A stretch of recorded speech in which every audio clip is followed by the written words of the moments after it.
Programa PubliRio Online. Apresentação, Silvio Barbosa. Olá, meus amigos e minhas amigas. Mais uma vez o nosso programa PubliRio Online está no ar. Depois que ele vai ao ar pela TV Max, canal 25 ou 525 em HD da NET, ele vai para as mídias digitais. Ele converge para as mídias digitais, para o Facebook, YouTube, Instagram. E também para os tocadores de podcast, Deezer, Spotify, Google e Apple Podcast. Eu hoje vou fazer uma homenagem à maior universidade do Brasil e da América Latina. A Universidade Federal do Rio de Janeiro foi a primeira universidade criada pelo governo em 1920, pelo governo, se eu não me engano, do Epitácio Pessoa. Eu acho que foi isso mesmo. Com campi na cidade universitária, Praia Vermelha, centro do Rio de Janeiro, Duque de Caxias e Macaé. A Universidade Federal do Rio de Janeiro tem 176 cursos de graduação, 130 de mestrado e 94 de doutorado. 1.456 laboratórios de pesquisa distribuídos por todas as áreas do saber, 45 bibliotecas, 13 prédios tombados, cerca de 2.000 projetos pedagógicos, atividades artísticas, cursos para a população na área de extensão universitária. São formados anualmente mais de 5.000 profissionais graduados, os quais atuam em diferentes áreas do conhecimento, contribuindo para a sociedade brasileira que tanto carece de profissionais qualificados. Nos níveis de pós-graduação, cerca de 3.000 mestres e doutores são formados anualmente, além de cerca de 2.500 profissionais que concluem cursos de especialização nas áreas de diversos saberes. A Universidade Federal do Rio de Janeiro é um centro de excelência em pesquisa e ensino, tanto no Brasil quanto na América Latina. Eu estou trazendo para falar dessa maravilha que é a Universidade do Brasil, a nossa querida, a magnífica reitora, doutora Denise Pires de Carvalho. Tudo bem, doutora? Tudo bem, é um prazer, uma honra estar com você, Silvio. Nós estamos fazendo essa homenagem aqui à universidade, porque na verdade a universidade ela dá muito para a população do Rio de Janeiro e para o Brasil e para o mundo, Agora, doutora, eu queria saber o seguinte da senhora. Como é que a senhora define hoje a Universidade Federal do Rio de Janeiro? A Universidade Federal do Rio de Janeiro é um patrimônio da sociedade brasileira, na verdade, um patrimônio da América Latina, que precisa muito de universidades, de locais onde haja produção de conhecimento. Somos um modelo de universidade brasileira, que na verdade acontece em todas as universidades públicas do Brasil, que é o modelo de universidade de pesquisa, que forma profissionais altamente qualificados, capazes de gerar novo conhecimento e assim mudar o mundo, mudar a sociedade para melhor. Como é que foi administrar a universidade, doutora? A senhora foi a primeira reitora brasileira, Como é que foi administrar a universidade nessa pandemia? Foi muito difícil. Na verdade, nós assumimos em julho de 2019, Silvio, uma equipe nova, uma gestão nova que venceu as eleições no início de 2019 e 6 meses depois de termos tomado posse, começamos a administrar a maior universidade brasileira federal de maneira remota. Imaginem, colegiados superiores passaram a ser remotos, as defesas de dissertação e teses, as aulas teóricas e algumas aulas práticas, tudo isso foi um desafio enorme para a nossa gestão. A equipe, então, começou a se conhecer e logo passou a trabalhar em ambiente remoto. Mas, com certeza, nós avançamos muito durante esse tempo de pandemia, atendendo às demandas da sociedade. Maravilha, doutora. Agora eu já vou trazer para a senhora uma pergunta do ex-secretário de Educação do Estado do Rio de Janeiro, ex-presidente da SEDAI e fluminense como a senhora, doente, Wagner Victor. Ele vai fazer a pergunta para a senhora agora. Vamos lá. Amiga reitora Denise, sou seu grande admirador e você também é morador da nossa Ilha do Governador. Tem uma pergunta para você que eu pedi ao Silvio para colocar. Quando é que estão voltando as aulas presenciais de fato na UFRJ? Eu sei que tem uma medida na Justiça, mas quando é que, além dessa medida e logicamente as limitações, quando é que você considera que deverão voltar às aulas normalmente todas presenciais? Olá, Victor. Excelente pergunta.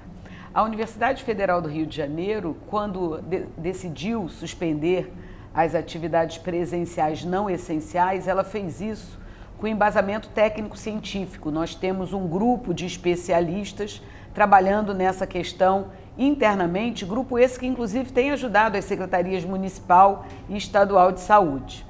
E nós sabemos que ainda estamos num período pandêmico, mas tanto a taxa de transmissão, o grau de vacinação, quanto a ocupação dos leitos permite neste momento, em novembro de 2021, que nós já tenhamos autorizado ter o retorno presencial das atividades práticas. As atividades práticas compreendem mais de 5.000 disciplinas, para que as pessoas entendam a dimensão da Universidade Federal do Rio de Janeiro. E faz um movimento de mais de 10.000 alunos, só com atividades práticas. As atividades teóricas que possam acontecer presencialmente também estão autorizadas. Quais são essas atividades teóricas presenciais? Aquelas disciplinas que têm poucos estudantes na sala, disciplinas que tenham 20 alunos, 15 alunos em salas que comportem esta população de alunos. No entanto, há salas de aula com 100, 150 alunos e nós não temos como manter o distanciamento interpessoal. Nesses casos, vamos precisar aguardar um pouco mais e é isso que a comunidade tem feito. Todos os coordenadores de curso, diretores de unidade, têm se organizado de maneira a permitir que o retorno presencial aconteça de forma segura, em salas de aula com distanciamento interpessoal, com o uso de máscara para estudantes vacinados e servidores vacinados, até que a pandemia nos deixe definitivamente o que nós estamos prevendo para o início letivo de 2022. Nós estamos agora terminando o período letivo de 2021, ainda nesse modelo que nós chamamos de híbrido, porque ainda estamos com o vírus circulando bastante na nossa sociedade. Então quer dizer que eu já posso estudar, né, doutora? Já. Eu sou doutorando lá, a senhora sabe disso.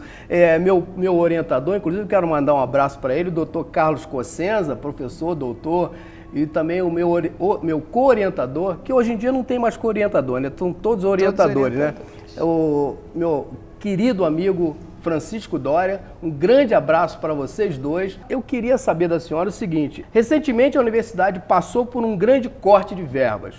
Em 2012, o orçamento era de 773 milhões. Hoje, 10 anos depois, um terço, 299 milhões. Como é o milagre, doutora, de administrar a universidade com esse orçamento? Excelente pergunta. Nesse período que você acabou de comentar, esse aumento do investimento na universidade foi feito devido ao aumento no número de vagas. Nós ofertamos hoje mais vagas do que ofertávamos no passado. Há novos cursos acontecendo. Vou dar alguns exemplos. O curso de biotecnologia é importantíssimo no mundo todo. Nanotecnologia, pouquíssimas instituições no mundo têm esses cursos, que são cursos de futuro.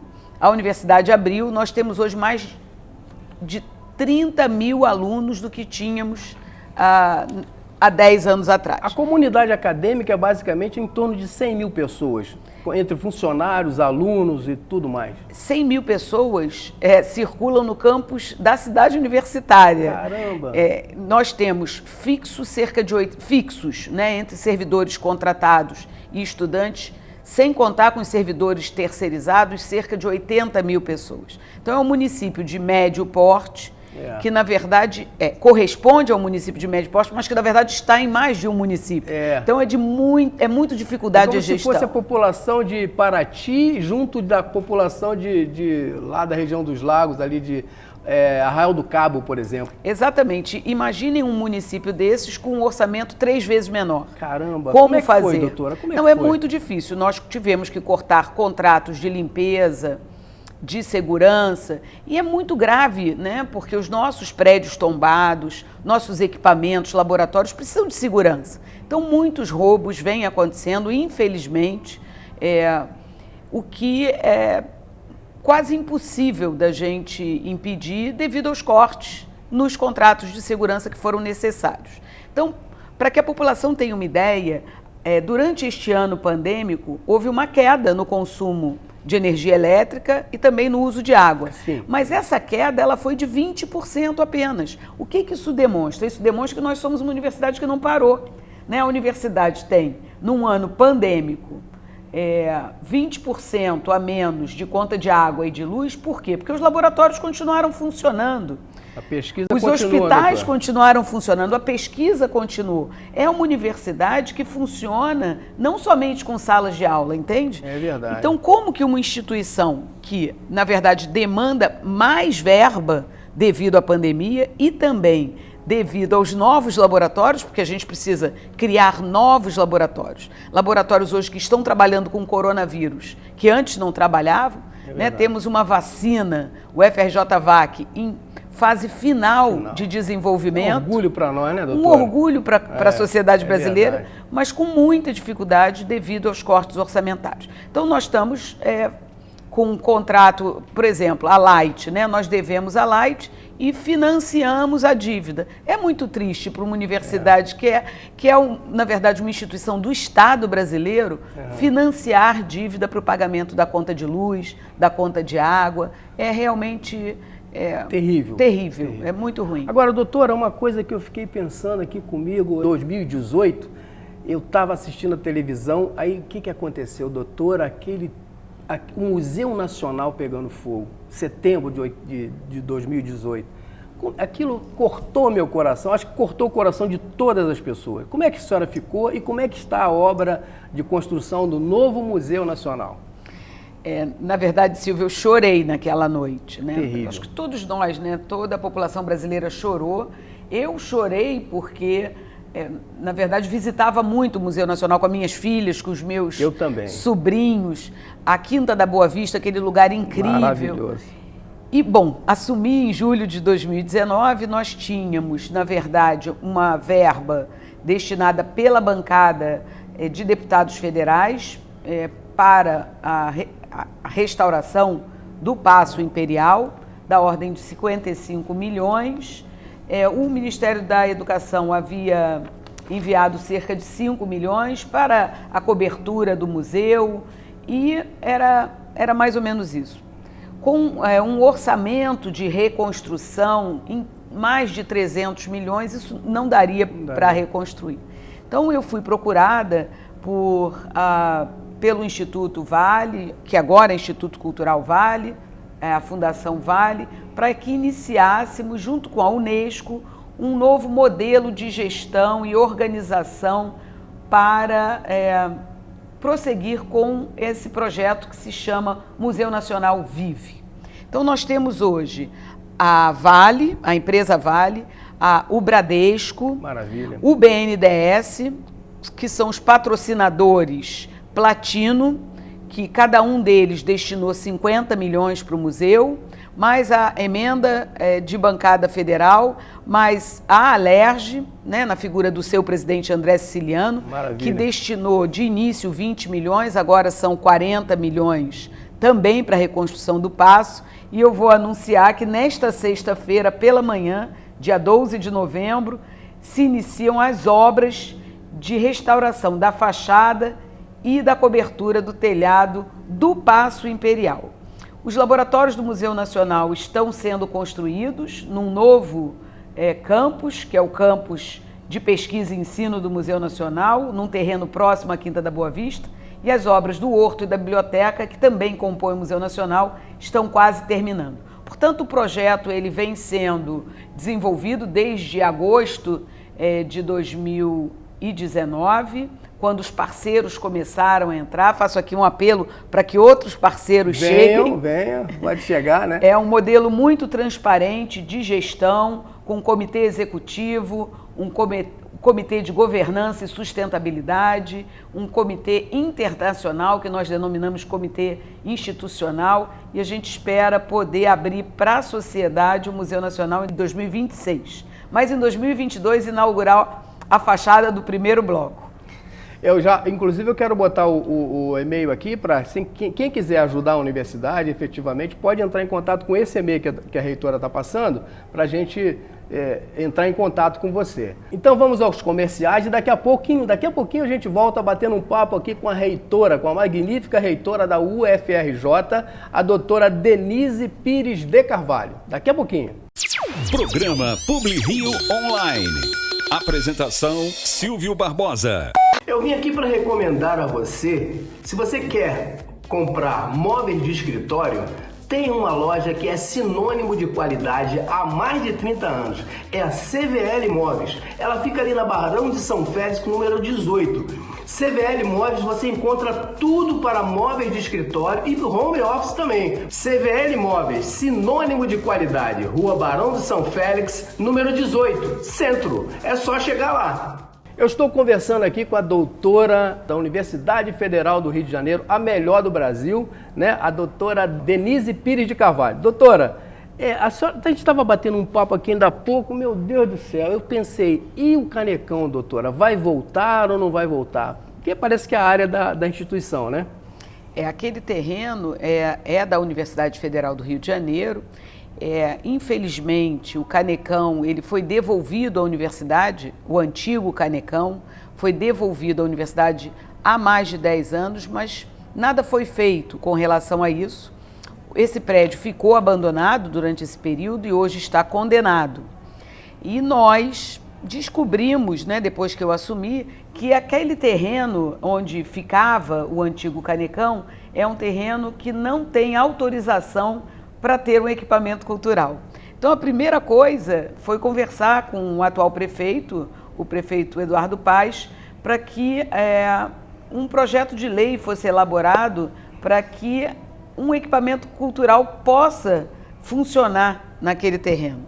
Então, esse projeto de lei está na Câmara dos Vereadores. Agradeço muito o empenho dos vereadores. Nós faremos uma audiência pública nesta semana para discutir o retorno desse equipamento cultural. Tenho certeza que toda a comunidade acadêmica, assim como a sociedade carioca, aguarda o novo equipamento cultural da UFRJ.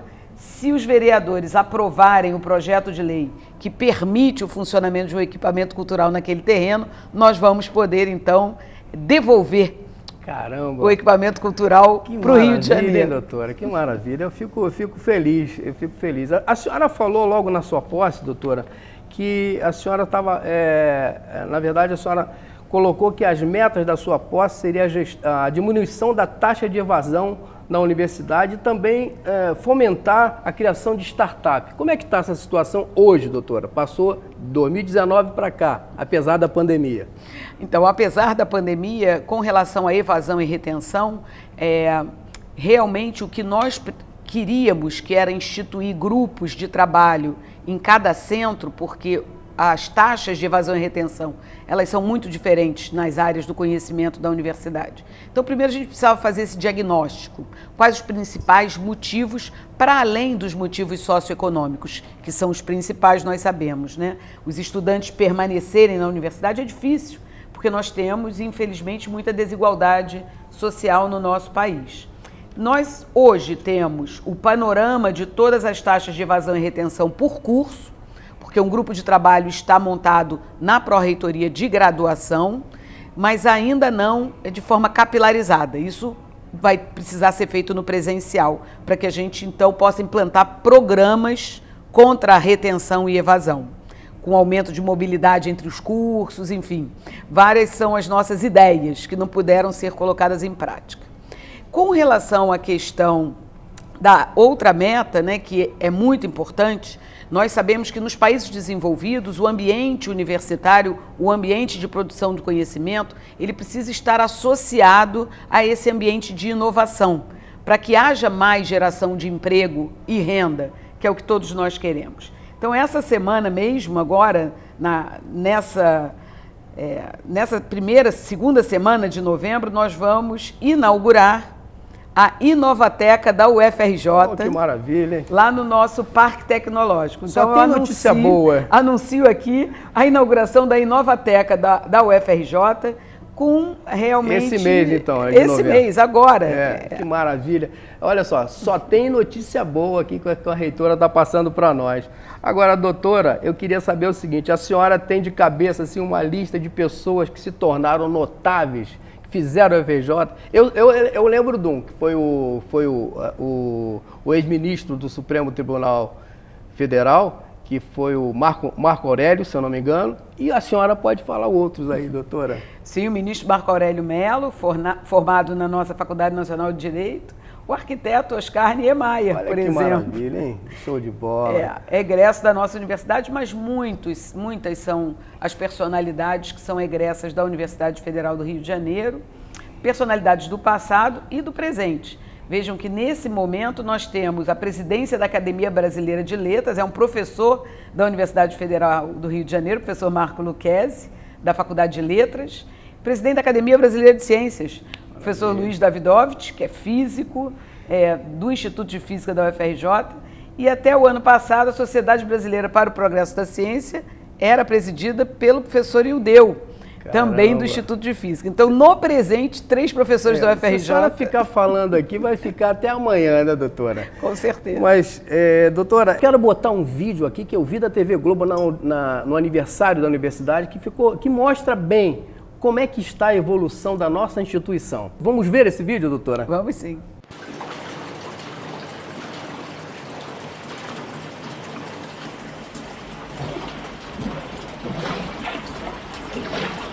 Uma piscina com 23 milhões de litros de água e ondas. É um laboratório da COP UFRJ. O tanque faz parte de uma parceria que começou há mais de 40 anos entre a Petrobras e o Instituto de Pós-Graduação de Engenharia. Os testes feitos aqui ajudaram o Brasil a ir cada vez mais fundo no mar, até chegar à liderança mundial na exploração de petróleo em águas profundas. Dentro do tanque, são testados equipamentos que devem resistir às condições do mar.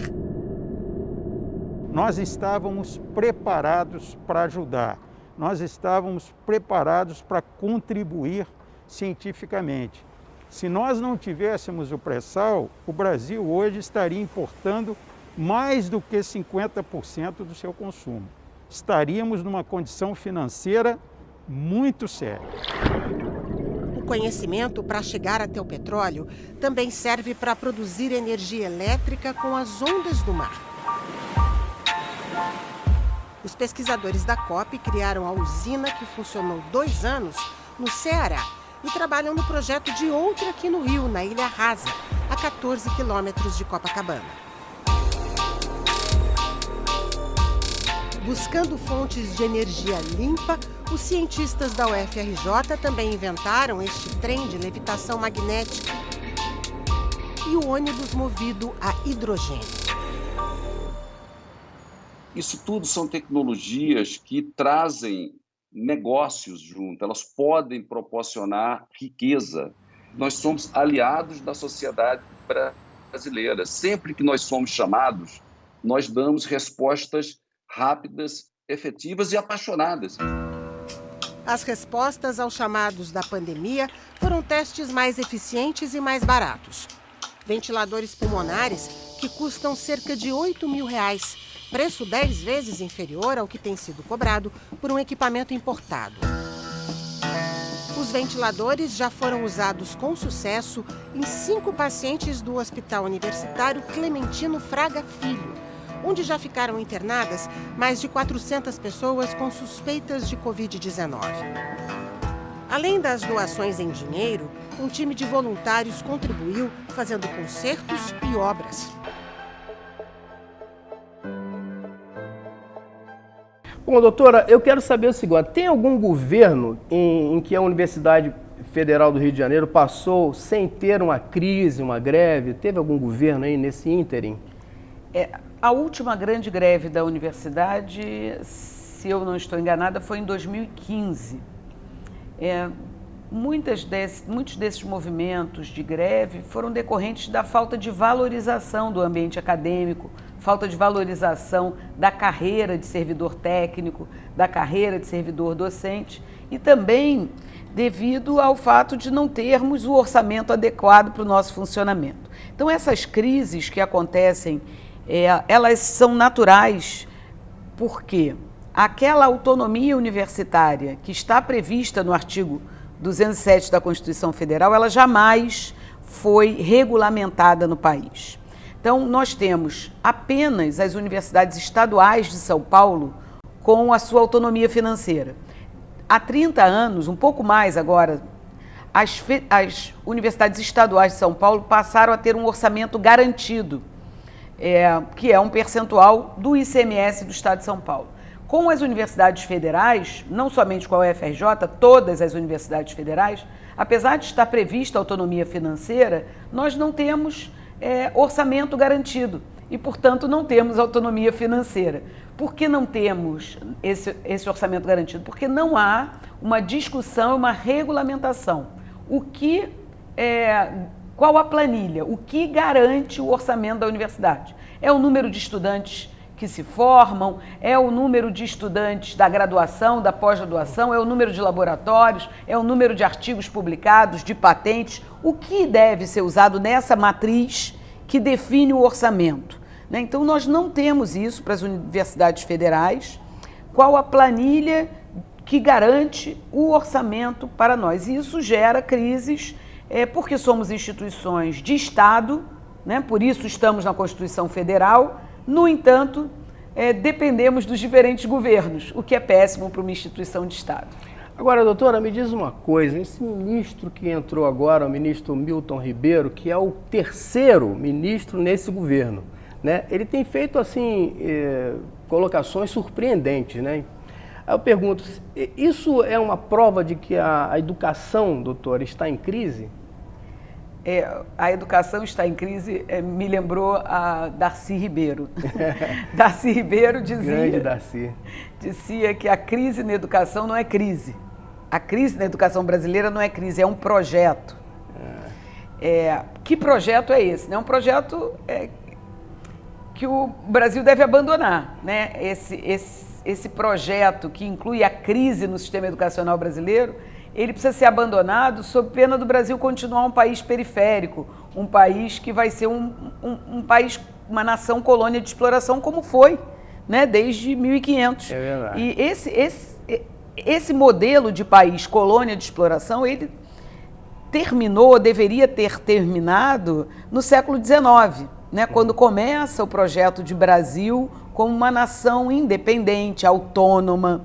Né? A independência do país vai fazer 200 anos em 2022. Independência significa ser uma nação autônoma.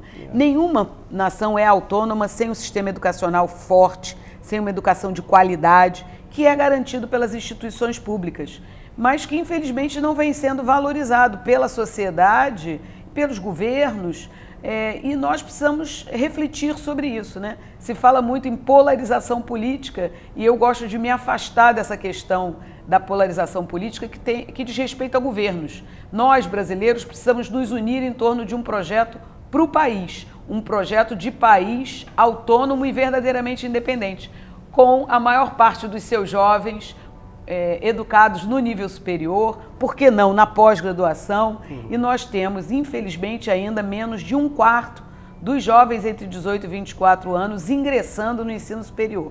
Portanto, há muito trabalho ainda pela frente para sermos uma nação independente, autônoma, gerando emprego, renda e diminuindo desigualdade social. Isso tudo passa pela educação de qualidade. Doutora Denise Pires de Carvalho, reitora da Universidade Federal do Rio de Janeiro, que eu tenho um grande prazer de receber a senhora aqui.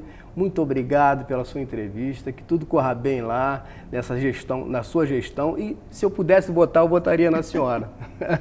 Muito obrigado, foi um prazer conversar com você, Silvio. Muito obrigado. Um abraço. Até mais.